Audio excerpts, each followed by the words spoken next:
Hi, good morning everyone. Today we are starting our How to Knit Socks series. And so what I'm going to do in this series is I'm going to show you how to knit socks both ways. These socks here on the right have been knit from the cuff to the toe.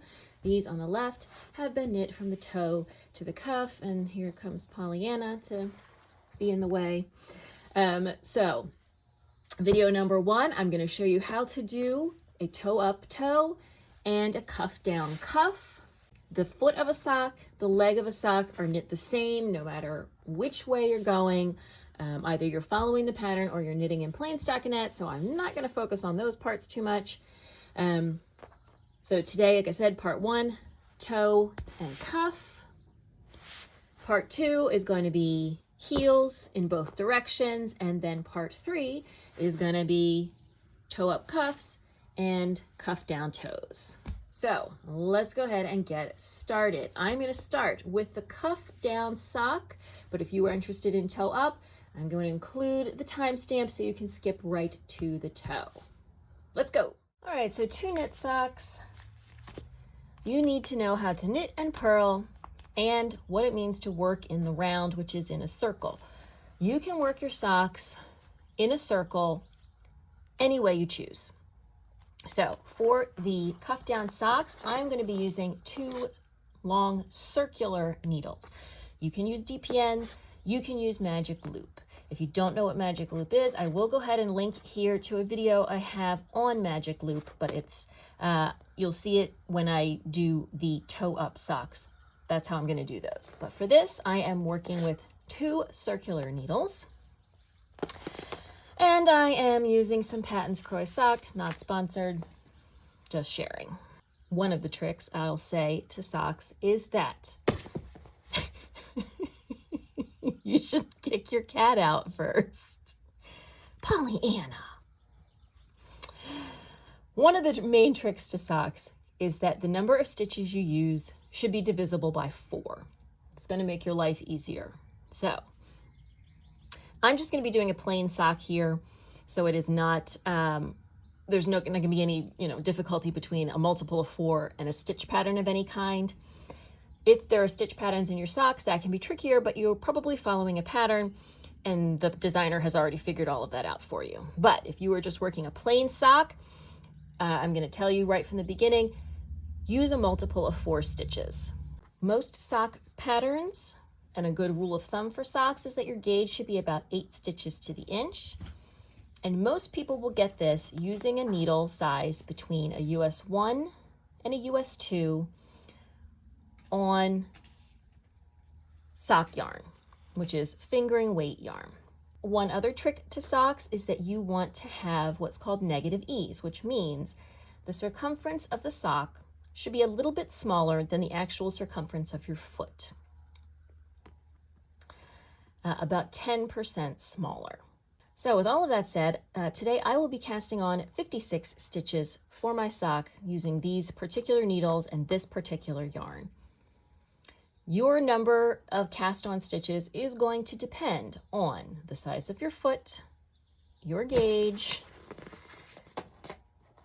on the particular needles you are using. I will include links in the description box for help with sizing socks.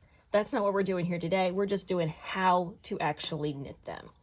So working from the cuff down, we are going to cast on our divisible by 4 number of stitches. Okay, so the first, we got our slip knot. What I'm going to do, because I am using 2 needles, is I'm going to cast all of my stitches onto one needle and then shift half over to my second needle.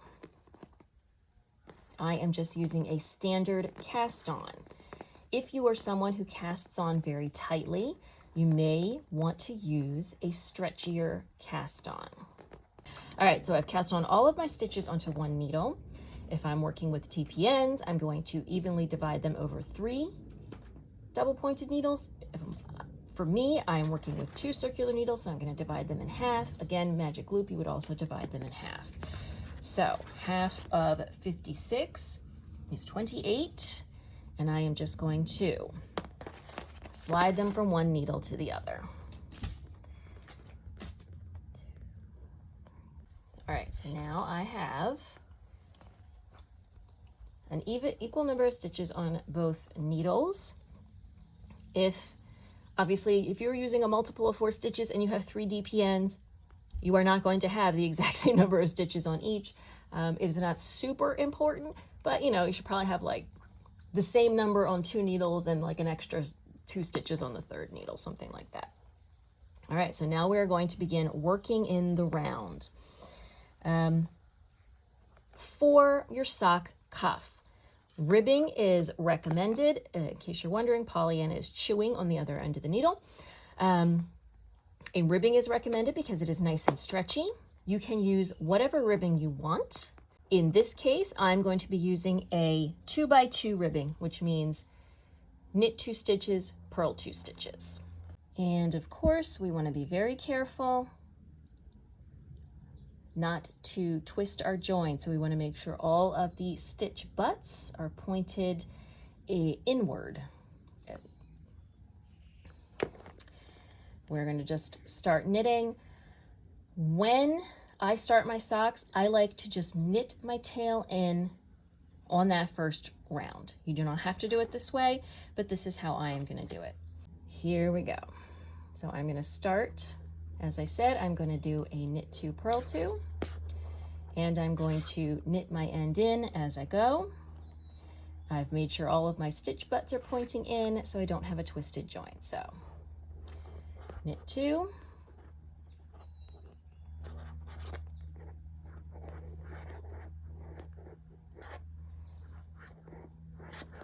purl 2, knit 2, purl 2. And again, it does not matter how you are doing this. If you are using double pointed needles, if you're doing magic loop, it's still the same. You're going to knit 2, purl 2 all the way around. Now I'm on to the second half of my stitches. All right, now regardless of what method you are using, whether it's circulars, magic loop, or DPNs, you do want to make sure here with this join that you are just pulling the yarn a little bit extra snugly so you don't end up with what are called ladders, which is loose stitches where your needles divide. All right, so I'm still just going to keep going, knit 2, purl 2. Now some people might be asking why I am not demonstrating this on DPNs. 1, I hate DPNs. 2, I think actually they are making learning to knit socks harder than it needs to be. So I highly recommend, at the very least, doing 2 circular needles or magic loop. Maybe you like DPNs, and as I said, that's fine, and I will be explaining at any points necessary what the difference would be on DPNs, if any. It's basically the same. I just find it harder, to be honest. That is how I learned, though, and that's how many people learn. All right, so I've gotten to the end of my round. I end with a purl 2. Now I have knit the first row of my cuff. Okay, so you can see right here is I've already woven in that tail. I can clip this off now, but actually I like to leave it to remind myself which side of the sock is where I started. So I'm making sure I'm working a full round every time. So this is it. The rest of your cuff, you are going to just continue to do this. Knit 2, purl 2 all the way around for as long as you want your cuff to be. So on this sock, my cuff is about 2 inches. And I think personally that looks nice and holds your sock up well. But it is really a matter of preference. So on this sock, which is my toe-up sock, you can see neither of these socks are blocked, by the way, so they look a little rough. My cuff is only about 1.5 inches. So it is just a matter of preference. So if you're wondering about whether to do knit 1, purl 1 or knit 2, purl 2, I find that the knit 1, purl 1 holds your socks up better, but the knit 2, purl 2 looks nicer. So again, it's really just a matter of preference. All right, that is it. That is what you're going to do for the cuff. You are going to keep knitting your cuff in the round, in your ribbing, until it is about 1.5 inches, 2 inches, or however long you want it to be. Okay, toe-up socks. This is obviously where we start from the toe. So this is a little bit trickier.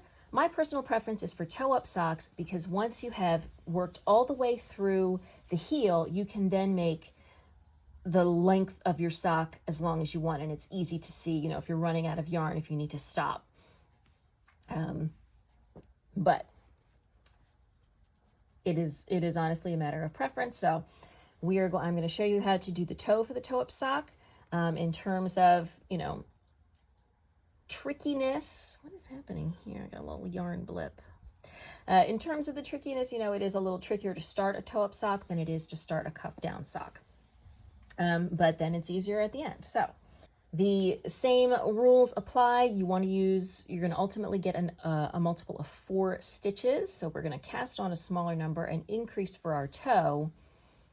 But we want to end up with a multiple of 4 stitches for the foot of our sock. All right, so for this, I'm going to be demonstrating using magic loop. Again, it is the same whether you are using DPNs, 2 circular needles, or magic loop. Just the sort of division of the stitches over the needles might be different. But I do highly encourage you to consider other non-DPN methods. I'm doing a 1.5 and a 60 stitch sock. All right, so whether you are doing magic loop, DPNs, or circular needles, you're going to get 2 of your needles parallel to do, there are a number of different cast-ons. I'm going to show you Judy's Magic cast-on. You can look up other cast-ons for toe-up socks, but this is the one I use, and I do have a separate tutorial for this, which I will link, so I'm not going to harp on it too much here, but we're going to cast 8 stitches onto each needle, okay? So we are going to start by sliding the yarn over the bottom needle like this. Here is the tail, here is the working yarn. I'm gonna grab them like this and make a little diamond shape like this, okay? All right, so we want 8 stitches on each needle. We're gonna hold them parallel. We are going to twist and twist and twist.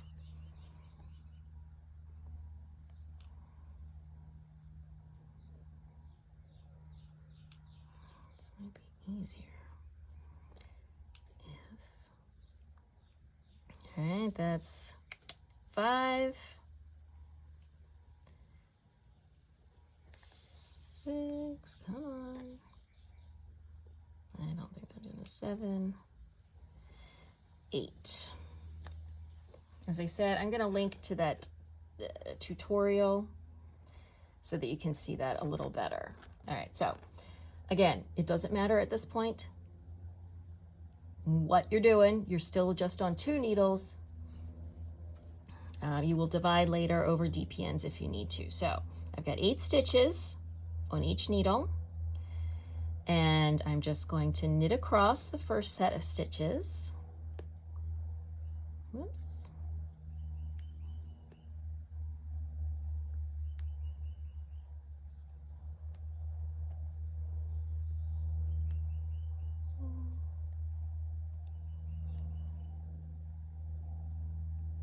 Okay, now on to my second set of stitches. Let's get our tail out of the way.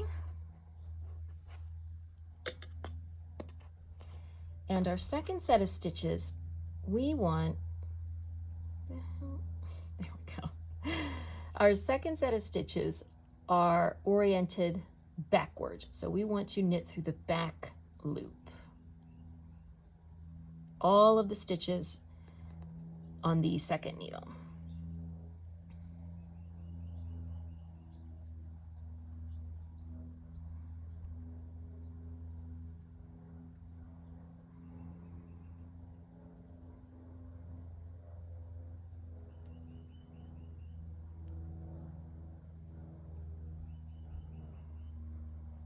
Okay, so Tighten that up.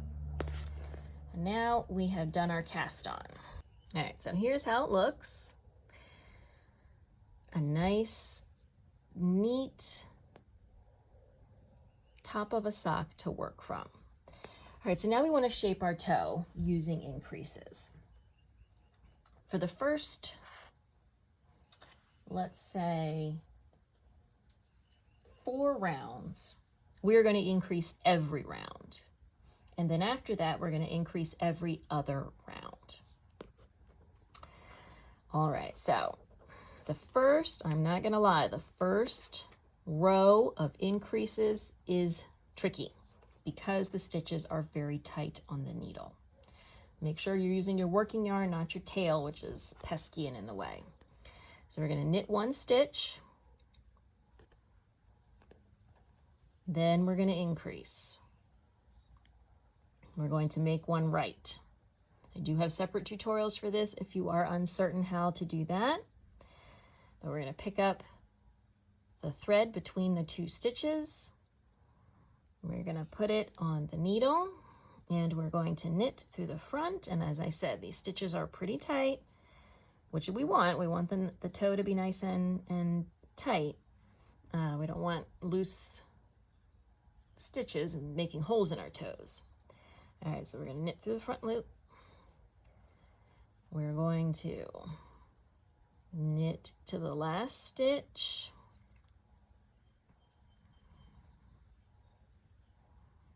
And then we're going to make 1 left. So that is the one that gets knit through the back loop. And then we're going to do the same thing on the other half of the stitches. Knit the first stitch. Make 1 right.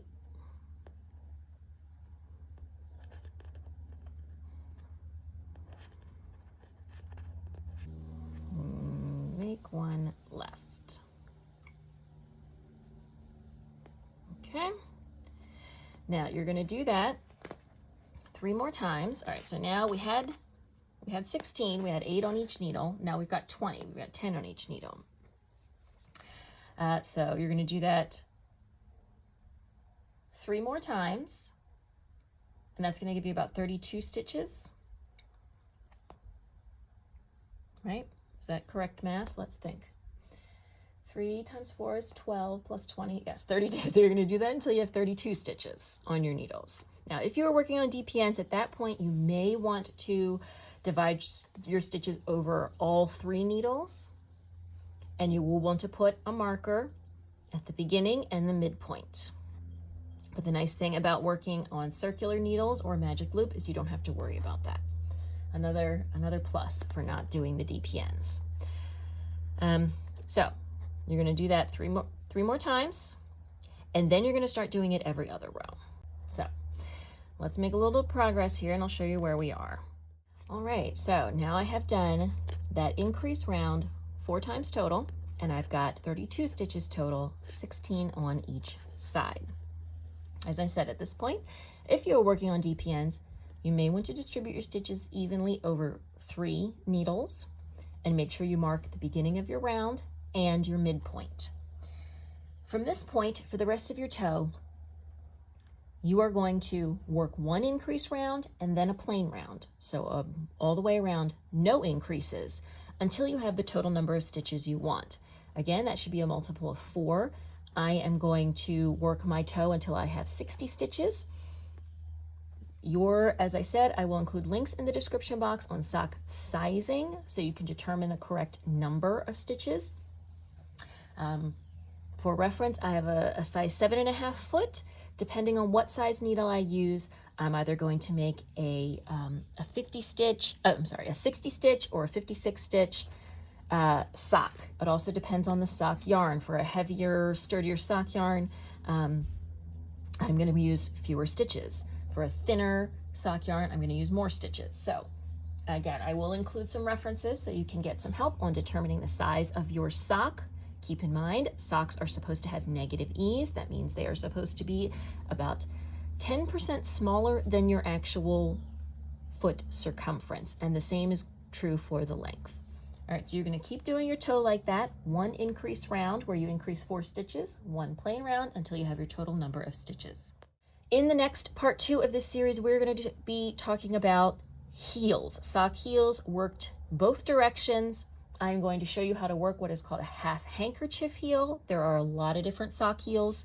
I'm not going to be able to show you them all, so I'm going to show you the one that I personally use. I will talk a little bit about some of your other heel options, but I'm only going to be showing you how to work a heel in both directions, but just this one kind of heel. I will talk briefly about the foot and leg of your sock, but unless you're following a sock pattern, you're just going to work in the round, knitting around, knitting around, knitting around until your foot and or leg are the correct length. And I will talk a little bit about that as well in part 2. But here is where we have started. Socks in 2 directions, cuff down, toe up. Part 2 will be coming in 2 weeks. All right, so there you have it. First steps for knitting socks in both directions. If you found this video useful, please do give it a thumbs up. Don't forget to subscribe. There are lots of tutorials here, and I do new videos, vlogs, podcast tutorials every Saturday. Come back in about 2 weeks for part 2 of the How to Knit Socks series. Excuse me, no, you cannot have that. What do you think you're doing? Yeah, what's going on here? No, don't rub your face on the... Thank you. Yes, you love the camera. Can I do this now? Yeah, go play with that.